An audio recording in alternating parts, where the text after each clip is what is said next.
ஆண்டவராகிய இயேசு கிறிஸ்துவின் நாமத்தினாலே உங்களுக்கு வாழ்த்துதலையும் ஆசீர்வாதங்களையும் இந்த டிசம்பர் மாதத்தில் தெரிவித்துக் கொள்கிறேன். இந்த மாதம் ஒரு பாதுகாப்பின் மாதமாக கர்த்தர் நமக்கு கட்டளையிட்டிருக்கிறார்.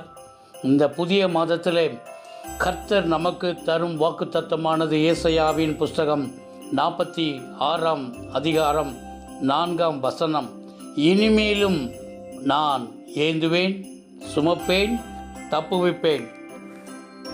உங்கள் முதிர் வயது வரைக்கும் நான் அப்படி செய்து வந்தேன். இனி மட்டும் நான் உங்களை தாங்குவேன். நான் அப்படி செய்து வந்தேன். இனிமேலும் நான் ஏந்துவேன், நான் சுமப்பேன், நான் தப்புவிப்பேன் என்று கர்த்தர் இந்த கால வேளையில் நமக்கு கட்டளையிடுகிறார்.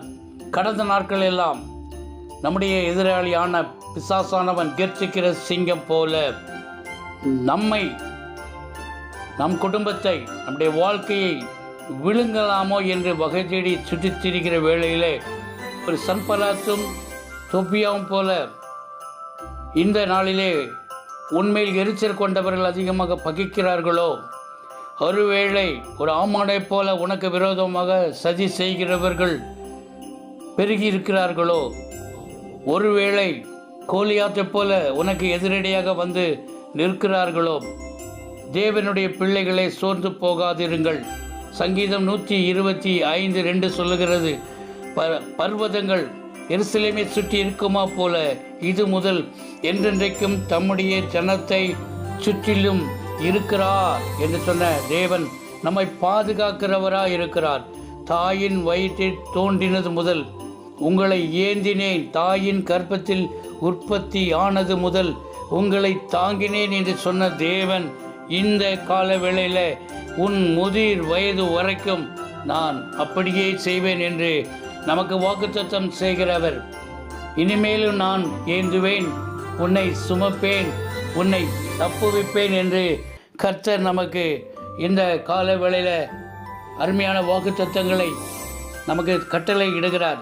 நம்மை சுற்றிலும் வேலி அடைத்து பாதுகாக்கிற தேவன், எல்லா திசைகளிலும் அந்த உன்னதமானவர் நமக்கு மறைவாக இருக்கிறார். நான் உங்களுக்குள் உலாவி நான் உங்கள் தேவனாய் இருப்பேன், நீங்கள் என் ஜனமாய் இருப்பீர்கள் என்று சொன்ன தேவன் இந்த கால வேளையில் ஒரு விசேஷமான வாக்குத்தத்தங்களை நமக்கு தந்திருக்கிறார். இனிமேலும் நான் உன்னை ஏந்துவேன், உன்னை சுமப்பேன், உன்னை தப்புவிப்பேன். இந்த வார்த்தைகளை நாம் விசுவாசிப்போம். கர்த்தர் அற்புதமான காரியங்களை இந்த புதிய மாதத்தில் புதிய காரியங்களை செய்ய வல்லமுள்ளவராக இருக்கிறார். கர்த்தருடைய நாமம் நம்மை பாதுகாக்கிறதா இருக்கிறது. கர்த்தருக்கு மகிமை உண்டாவதாக. ஜெபிப்போம். அன்பு பிதாவே, இயேசுவின் அதிகாரமுடைய நாமத்தினால் நாங்கள் ஜெபிக்கிறோம். கர்த்தாவே, எப்பொழுதெல்லாம் உம்மை நாங்கள் கூப்பிடுகிறோம் அப்பொழுதெல்லாம் எங்கள் அருகில் இருக்கிறவரே, உன்னை நான் தாங்குவேன், ஏந்துவேன், சுமப்பேன், தப்புவிப்பேன், உன் முதிர் வயது வரைக்கும் நான் அப்படியே செய்வேன் என்று சொல்லி எங்கள் மேலே பிரியம் வைத்த தேவனே, எங்களை நேசிக்கிறவரே, ஜீவனை கொடுக்கும்படியான ஒரு வல்லமை உள்ள தேவனே, எங்கள் மேலே பிரியம் வைத்து உம்முடைய சொந்த ஜீவனவே கொடுத்தவர். மற்ற எல்லாவற்றையும் எங்களுக்கு நீர் அருளாதிருப்பது எப்படி ஆண்டவரே? ஆண்டவரே, நீர் எங்களை தாங்க, ஏந்த, சுமக்க, தப்புவிக்க பாத்திரவான்களாக இருக்கும்படியா இந்த முழு மாதத்தையும் கர்த்தர் ஆசீர்வதிப்பீராக. கர்த்தாவே, இந்த கண்ணின் மணி போல எங்களை பாதுகாத்து கொள்ளுங்கப்பா.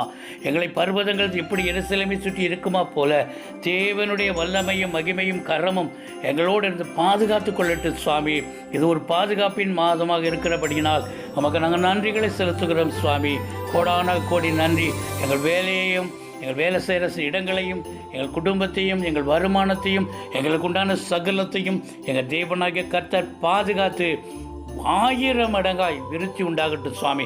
சமாதானத்திலும் சந்தோஷத்திலும் விருத்தி உண்டாகட்டும், மகிழ்ச்சியிலே விருத்தி உண்டாகட்டும், ஊழியங்களிலே விருத்தி உண்டாகட்டும், சுகபலன் ஆரோக்கிய சௌக்கியத்திலே விருத்தி உண்டாகட்டும், அறிவு ஞான புத்தியிலே விருத்தி உண்டாகட்டும். கர்த்தாவே, நீர் எங்களை அப்படியாக இனிமேலும் நீர் எங்களை தாங்கி ஏந்தி சுமந்து தப்புவித்து வரும்படியாக ஒப்பு கொடுக்கிறோம். உடைய கரத்துக்குள்ளே பெரிய காரியங்களை செய்யும். இந்த வார்த்தைகளை கேட்கிற, பார்க்கிற, ஆண்டவரை படிக்கிற யாவரையும் தேவனாகிய கர்த்தர் ஆசீர்வதிப்பீராக. உம்முடைய நாமத்தை மகிமைப்படுத்திக் கொள்ளும். இயேசு கிறிஸ்துவின் நாமத்தில் ஜெபிக்கிறோம் நல்ல பிதாவே. ஆமேன், ஆமேன். God bless you. கர்த்தர் உங்களை ஆசீர்வதிப்பாராக. ஆமேன், ஆமேன்.